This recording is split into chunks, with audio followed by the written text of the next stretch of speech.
Now, the second biggest race we are watching is that for Indiana governor as Republican Eric Holcomb exits after 2 terms. In the running is Republican U.S. Senator and Jasper businessman Mike Braun. He will be facing off with Democrat Jennifer McCormick, a former Indiana school superintendent, as well as Libertarian candidate Donald Rainwater. And up next, the race for Indiana Attorney General. Republican incumbent Todd Rokita, who has served the office since elected in 2020, is seeking another term. He's up against Democratic candidate Destiny Wells, who served in the Indiana National Guard and as a former Deputy Attorney General for Indiana. For Vanderburgh County Council at large, there are 6 candidates, 3 Republicans and 3 Democrats. The top 3 will serve Vanderburgh County Council at large. Running on the Republican side is Ed Bassmeyer, incumbent Jill Hahn, and incumbent Joe Kiefer II. Running on the Democratic side is incumbent Bob Dyke, Carice Johnson, and Dustin Stevens. And on the ballot for Vanderburgh County Circuit Court Judge is Molly Briles running against Ryan Hatfield. Briles and Hatfield are vying to replace longtime Circuit Court Judge David Kiley upon his retirement.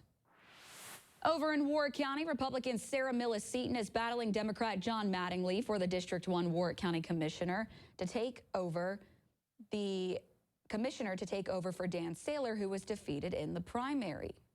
And for District 3, Republican Stacey Franz running against Democrat Tony Curtis as they take over for Warwick County Commissioner Robert Johnson, who was also defeated in the primary.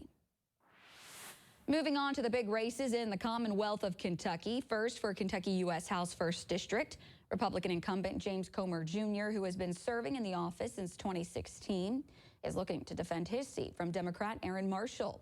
And for the 2nd District, Republican incumbent Brett Guthrie is defending his Kentucky House title against Democrat Hank Linderman.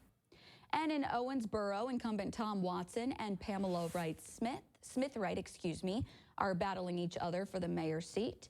If Watson wins, this will be his 4th term in office non-consecutively. And if Wright wins, she will be the city's first black female mayor.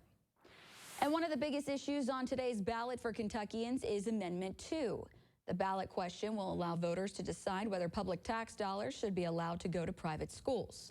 Now, if voters approve Amendment 2, state lawmakers will be able to change Kentucky's constitution in the 2025 legislative session, paving the way for charter school funding and perhaps even private school vouchers.